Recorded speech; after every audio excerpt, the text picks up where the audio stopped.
Kanchrapara ward number 21 में तनाव, BJP उम्मीदवार पर समर्थकों के जरिए उत्पात फैलाने का आरोप।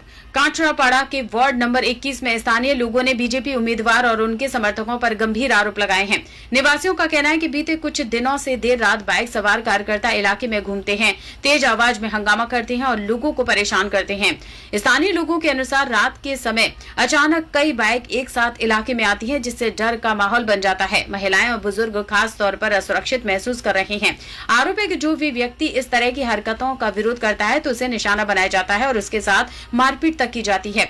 कुछ लोगों ने यह भी दावा किया है कि उन्हें धमकाया गया ताकि वे इस मामले में आवाज न उठाएं। इलाके में लगातार बढ़ रही इन घटनाओं से लोगों में आक्रोश भी है और डर भी। स्थानीय निवासियों का कहना है कि चुनाव के समय इस तरह की घटनाएं लोकतांत्रिक माहौल को प्रभावित कर रही हैं और आम लोगों की सुरक्षा पर सवाल खड़े कर रही है। इसी को लेकर बड़ी संख्या में लोग बीजपुर पुलिस स्टेशन पहुंचे और लिखित शिकायत दर्ज कराते हुए सुरक्षा की मांग की। उन्होंने प्रशासन से अनुरोध किया है कि रात के समय पुलिस गश्त बढ़ाई जाए और दोषियों के खिलाफ सख्त कार्रवाई की जाए। फिलहाल पुलिस ने शिकायत दर्ज कर मामले की जांच शुरू कर दी है। अब देखना होगा कि प्रशासन इस पर क्या कदम उठाता है और इलाके के लोगों को कब तक राहत मिलती है। তাকে দেখে নেব, টিএম থেকে একটা ভোটও দিতে দেব না। কারা এসব বলছে? এইসব বলছে সুদীপ্তর নেতৃত্বে এই ওরই ছেলেপুলে এই প্রদীপ লাইরি আছে, তারপরে আর একটা আছে ওই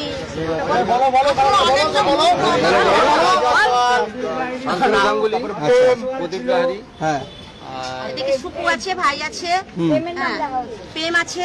আচ্ছা, হ্যাঁ, এরকম কিছু ছেলেপুলে। ওরা কি বাইক করে এসেছিল? কজন এসেছিল? 21 নম্বর ওয়ার্ডে ওদের কি চাই? এসে আমাদের মা বোনকে ঠেকামারি করে আছে, বলছে 4 তারিখে পর সবাইকে বাইক থেকে বের করে করে শিলতারি করবো, একটা লোকজনকে থাকতে দেবো না, বাড়িঘর ভেঙে দেবো। কেন এই কথা হঠাৎ করে কেন জানি না, ওরা জানে ওরা অত্যাচার করছে। তারা বুঝে গেছে যে ওদের এখানে কোনো জায়গা নেই, এটা তৃণমূলের গড়, এখানে মানুষ তৃণমূলকে ভোট দেবে। ওরা জোর জবরদস্তি চমকে আর্মস দেখিয়ে আমাদের এলাকার লোকজনকে ভয় দেখিয়ে ভোট নেওয়ার চেষ্টা করছে, সেটা আমরা হতে দেবো না। কতজন এসেছিল তারা? ওরা 25, 40, 50 জন এসছে, বাইরে থেকে এসছে, নয়াটির থেকে এসছে, 30-35টা বাইকে সব 3-4টা করে ছেলে এসছে। দুনিয়ায় গালিগুলো ছড়ে গেছে আমাদের মা বোন তুলে সবাইকে কিস্তি কামাই দিচ্ছে আর বলছে যে 4 তারিখ পর সবাইকে বুঝিয়ে দেবো, বাড়ির থেকে টেনে টেনে এক একজনকে বের করবো আর পিটাবো। এই ভয় দেখেছে সবাই জানে, সবাই জানে। বলো তোমরা বলো,